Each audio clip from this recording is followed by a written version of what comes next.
the Mr. Bookworm is very intelligent. Look at him. Not like me. Yes, second one.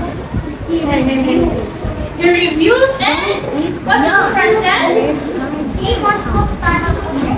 Okay, and he loves to read books. Okay. Now, Mr. Bookworm here visited Great Tree Nasirin because he has something to tell you. But he cannot speak as of now because he has sore throat. So, he lists down the things that he is going to tell you. And he wants you to read these different class rules. Now, kindly read grade 3. What will you do when you are reading? We read first the title. Okay. Okay, everybody.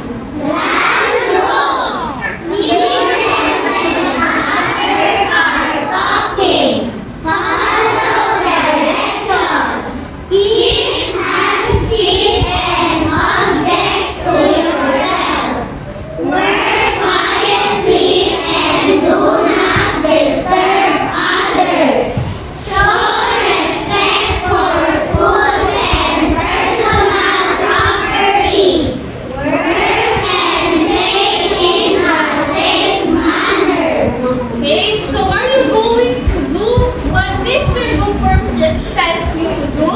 Yes! Okay, so I expect grade 3 will be very good in class because you are going to follow our class rules. Okay, now I have here a magical book.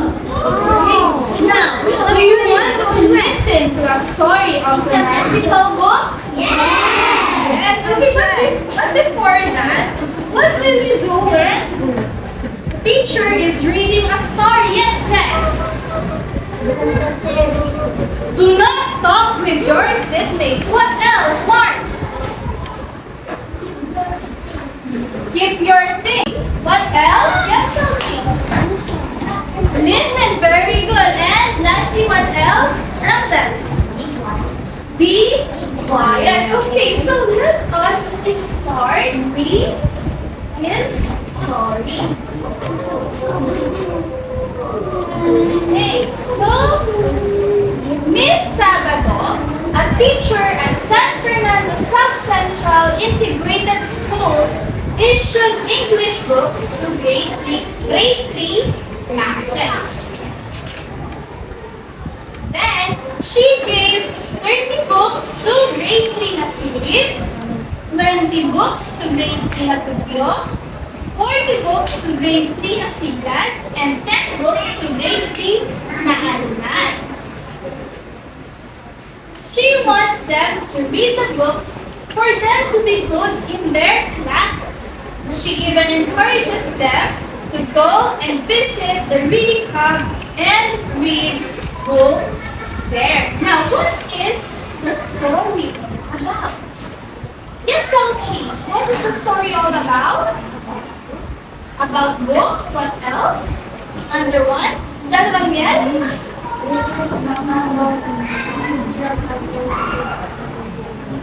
Okay, so Miss Sabado is a teacher at the San Fernando South Central Integrated School. What I'm asking is, what is the story all about? Yes, Francis. All about reading. Okay, so it is all about books and reading. Now, do you love to read books? Yes. So, why do you love to read books? I love Okay, so especially everybody science loves books. to read books. Now, what are the books that you have read? Can you give me a title of a book? Yes? The Big Book of Knowledge. Okay, the Big Book of Knowledge. What else? Okay, what else, Jefferson? Okay, now where can you find the books in the classroom? Where can you find the books in the classroom? Yes, Athena. In the school or? Yes, Yana, where can you find the books in the classroom? Okay, dito sa mga book. What do you call this? Shelf. Shelf. How about in school? Where can you find lots of books in the school? Yes, friend. Library. What else? Yes, Gab. The reading hub. Very good. Now, have you been into the reading hub? Yes. Okay, if you went to the reading hub, what did you do there? Nasaan kami ang gusto kong sumagot? Yes, Leslie, what did you do in the reading hub? You read books. Now, what are the books that you have read in the reading hub? Yes, Ramzel? A book about skeleton. What else, General Mel? About the scientists. Okay. So, do you love reading books? Okay, you love reading books. How about at home? Do you have books at home? Yes. Okay, so what are the books that you have at home? Yes, Louise. Wow, 100 facts about space. What else, Jasper? The fossils of the dinosaurs. Wow, the fossils of the dinosaurs. Those are very educational books, which is good for you in order for you to gain knowledge on other things.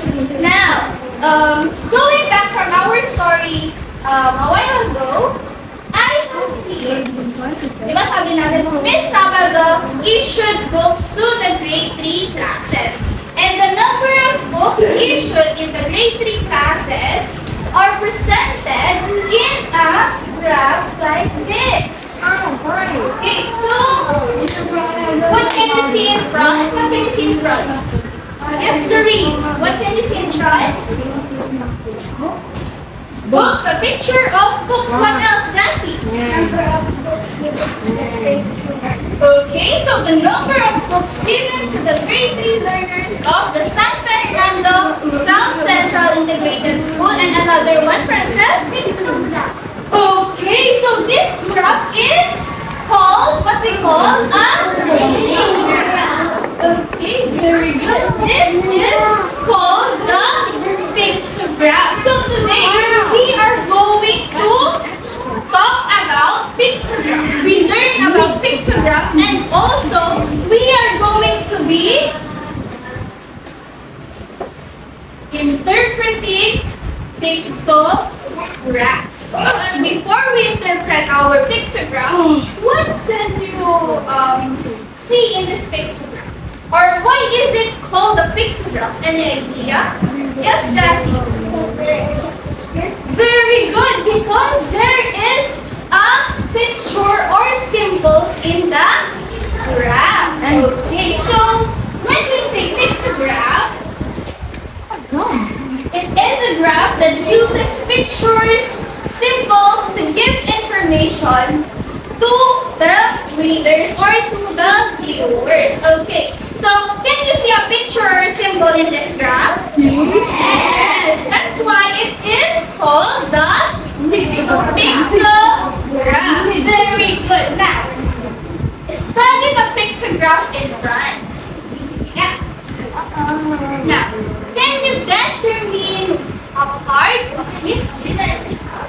Yes, Fred. Legend. Okay, the legend. What else?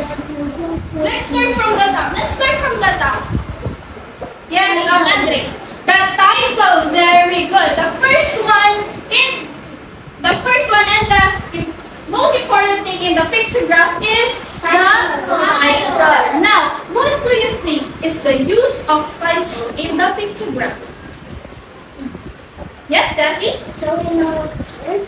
So we know what it is, or because the title tells us what the graph is all about. Now, what else? What else is the another, or what are the other parts of the pictograph? Okay, next one is the legend. Now, where can you find the legend in the pictograph? Yes, Chloe. Okay, at the bottom of the pictograph. Now, what do you think is the use of the legend in the pictogram? Yes, John here. Okay, to multiply. What else? Ano pa, friend? Come again? Okay. To tell if how many pictures there are in the pictogram. Okay, so when we say legend, it tells us what each picture or drawing in the pictogram represents. Okay, so let's take this as an example. The legend is one picture of a book is equal to 10 books. So, tatlo, di ba? There are 3 books in the presented in the grade 3 section na series, your section. Now, if we use the legend, if a picture of a book is equivalent to 10 books, how many books are there in the grade 3 na series? Yes, Star? 30. 30. Very good. Now, the last part of the pictograph is labels. Now, what do you think is the use of the labels? What? Or where do you think is the labels located? Diba? We said that this is the title, we have the title on the top, we have the legend on the bottom. How about the labels? Which do you think is where the place where we place the labels? Yes, right. In the middle. Okay. So, what do you think is the use of the labels in the pictogram? Nobody? Okay. So, when we say labels, it makes the information clearer and easier to interpret. Okay. So, from the story that we read, it is very lengthy. It is lengthy and it has different words to analyze pa. But when we present it in the pictogram, it is much easier to see how many books were issued in the grade 3 na series, how many books were issued in the grade 3 na siglan, how many books were issued in grade 3 na Tantan, and grade 3 na Tulog. Okay, now let us study again this pictogram. Who wants to determine what is the title of the pictogram? Okay, Beatrice. Number of books given to grade 3 learners of SSSCLS. Or the San Fernando South Central Integrated School. So this is the title of our pictograph. How about the labels in the pictograph? What are the labels in the pictograph? Francel.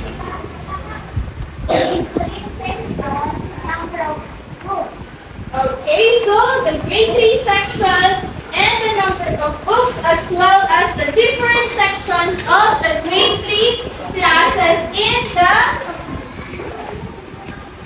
San Fernando South Central School. So, dito siya. Yan. Okay. How about the legend? Where can we find the legend, or what is the legend in the pictogram? Jess? The legend in the pictogram is at the bottom. Can you read the legend of the pictogram?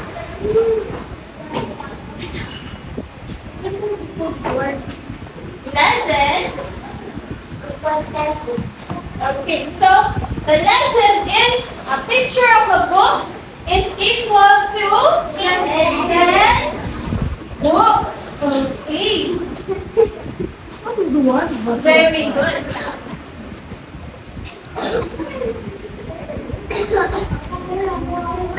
We have finished determining the different parts of the pictograph. Now, what are the different parts of the pictograph again? Legend. Okay, so we have the title, the labels, and the legend. Now, we are going to interpret what the pictograph, or we are going to interpret the pictograph. Okay, sige nga. How many books are issued in grade 3 na series? 30 books. Okay, very good. How about in grade 3 na sigla? Sabi ko, 40 books. How about in grade 3 na angkan? Justin? 10 books. And lastly, how about the books issued in grade 3 na studio? Clarence? 20 books. Now, who among the grade 3 classes have the least amount of books issued? Justin? None. Okay, very good. Because they have only 10 books. Now, how about which section of the grade 3 classes have the most number of books issued? Justin? Okay, the grade 3 na sigla. Now, did you understand our pictograph? Okay, now let's have another example. Let us study the pictograph again. Okay, let us study the pictograph in front. Who among you can tell me what is the title of the pictograph? Naraya. Okay, the number of learners who eats fruits and vegetables. Is Naraya right? Yes, very good. Now, how about the labels in the pictograph from Zed? Okay, so the grade levels 1 to 6 and the number of learners. How about the legend? What is the legend in the pictograph? Justin?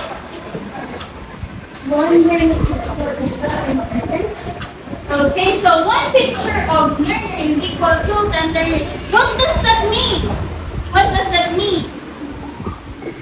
Okay, so when we see the legend, the one picture of a learner is equivalent to how many? 10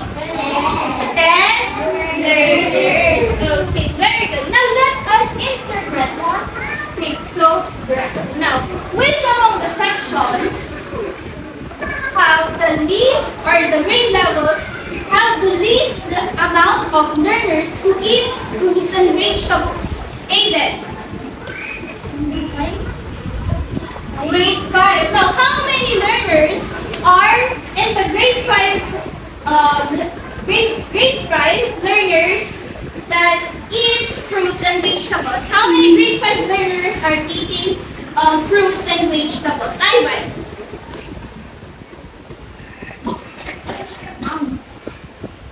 Grade 5? 20. How about which of the grade levels have the most number of learners who eats fruits and vegetables? Precious? Grade 6. Now, how many learners from the grade 6 class eats fruits and vegetables? Athena? 60 learners. Okay, 60 learners. Now, let's see the total number of learners who are eating fruits and vegetables. So, the total, ilan sila lahat na kumakain ng fruits and vegetables? Yes, Ivan? 230. Let's count. 10, 20, 30, 40, 50, 60, 70, 80, 90, 100, 120, 130, 140, 150, 160, 170, 180, 100.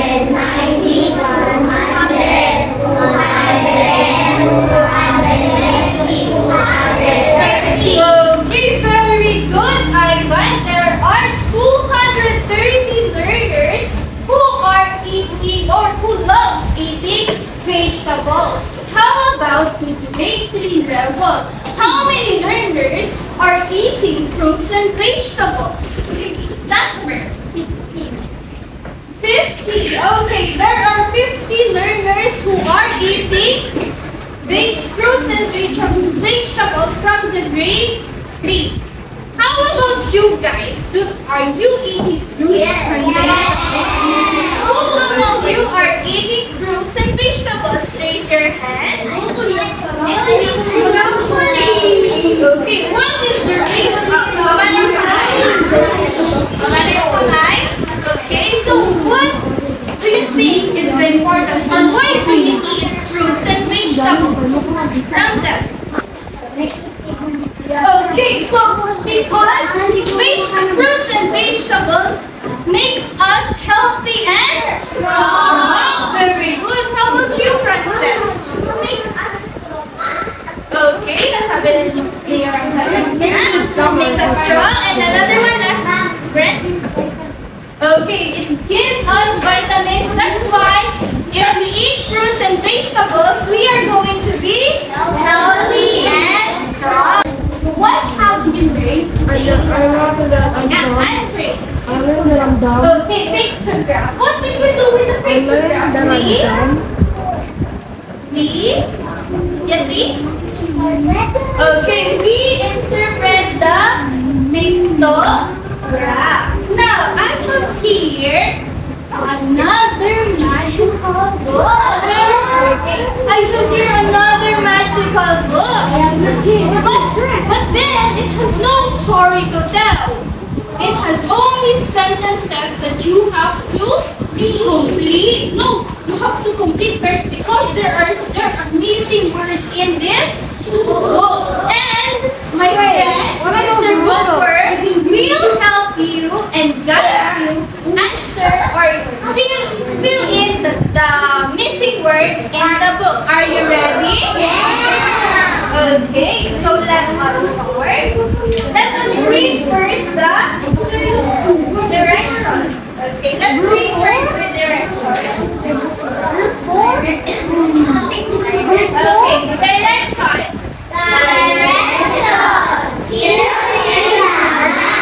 Okay, so Mr. Bookworm will help you in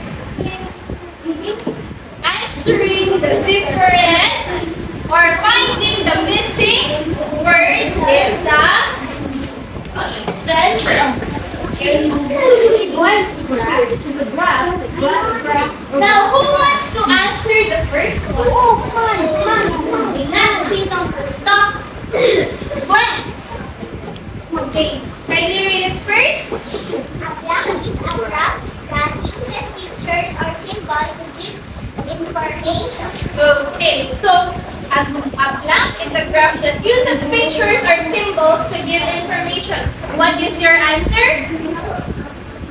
Lakasan mo? Okay, let's ask Mr. Bookworm. Is pictograph right? Oh, that's right! Very good. And he's right. He's using his invisible arms. Yeah! He has a magic power because he is very smart. Then he can raise the child without even a head. Manila pa siya tumimingit sa'yo. Okay, next one. Who wants to answer number 2? Daniel. Number 2, can you read first?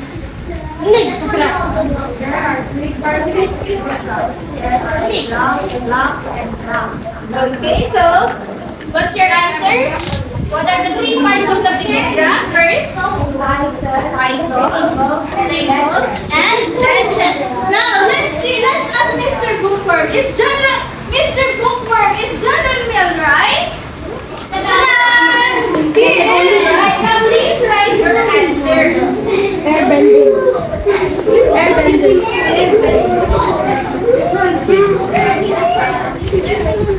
Mr. Bookworm is very happy because you are very smart. You are answering the questions correctly. That means you are reading also the different books that you have. Now, number 3. Who wants to answer number 3? Carl.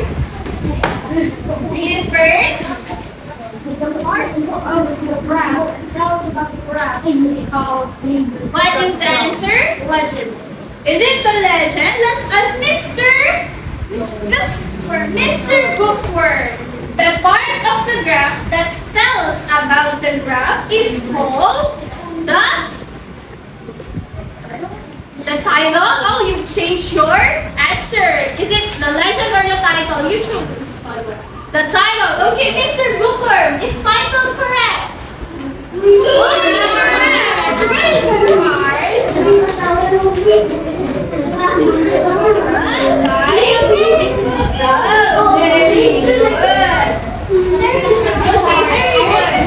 Now let's proceed to number 4. Okay, so number 4. Who wants to answer number 4? Yes, Francel. From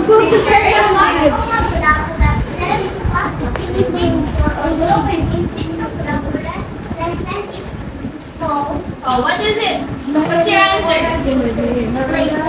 Is it the rainbow? Mr. Bookworm, is label correct? Okay, so Francel, ask your friend to help you find the correct answer. Okay, Jana. What is the correct answer on number 4? What is the part of the graph that tells each picture or drawing in the picture and represents the graph? Labels? Is it labels? What's your answer, kanina, Francel? Labels. Okay. Andre, what is the correct answer? Legend. Okay, the legend. Very good. Is that correct, Mr. Bookworm? Legend is correct. Now, kahit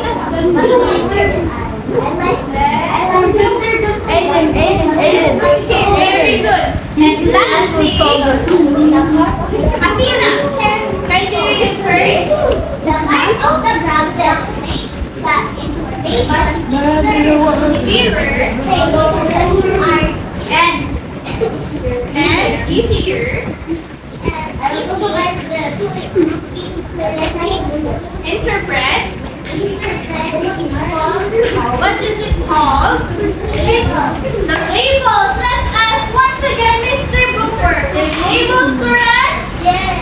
Yes, Mr. Bookworm says it is correct.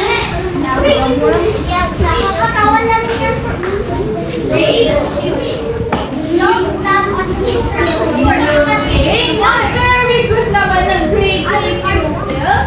Very good, grade 3. The Zirin. You have proved me that you have listened to teacher and understood our lesson for today. Now, let's have very good activity. Okay, but first, what will you do when you are doing a group activity? Sige na. Zayreen, do not disturb the other groups. Okay, another one. Now, behave. What else, Leslie? Be quiet. And what else, Andre?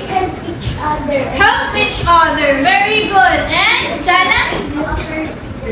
Cooperate with your group mates. And what will you do when you have finished a group activity? Jefferson? Raise hand. Is raise hand? What else? And wait. Sing a short song or poem. Okay, you should sing a song or recite a short poem. Now let's have the group mates take out. 1, 2, 3, 1, 2. Well, doing the activity, you should keep quiet. Then after you do, are you listening? After doing the activity, 2 members will be chosen to present in front. Okay, so group 1 leader, who is your leader? That one. Art, come in front, please.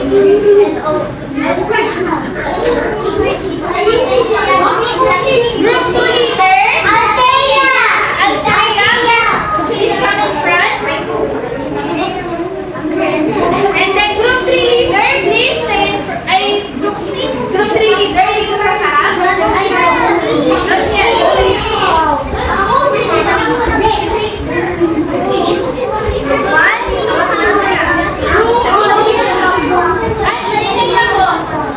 Ano yung sinabi ni Mr. Bookworm kanina sa class rules? Word. Number 4, work quietly and do not disturb others. Okay, so hindi pa nag-start yung activity niya, maingay na. Okay, group 2. And then, group.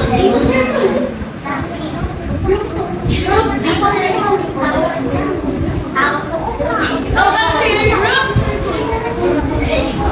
Chelsea!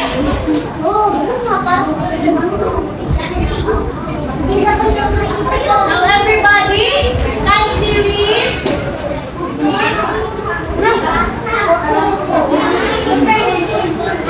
Okay, below the pictograph is you have grade 3.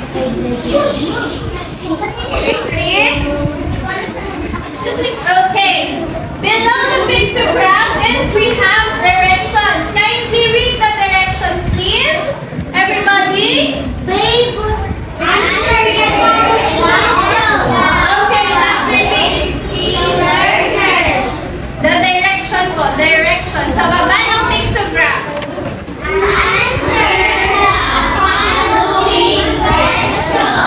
Okay, you may now start your activity.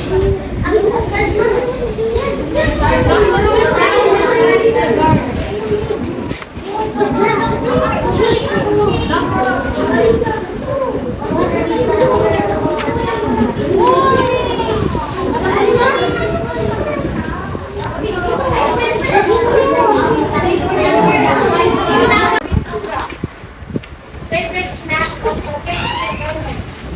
Number 2. What are the labels? Staff and number of the learners. Number 3. What does the legend mean? Legend. Food equals 10 countries. Number 4. What is the least favorite snack of the learners? Donut. Number 5.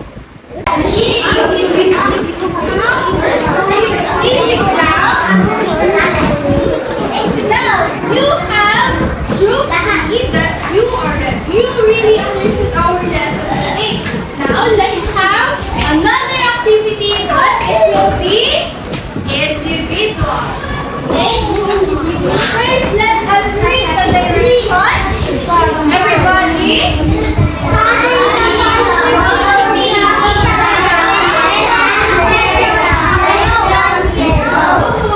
Okay. Again, kasi hindi nagsasabay-sabay.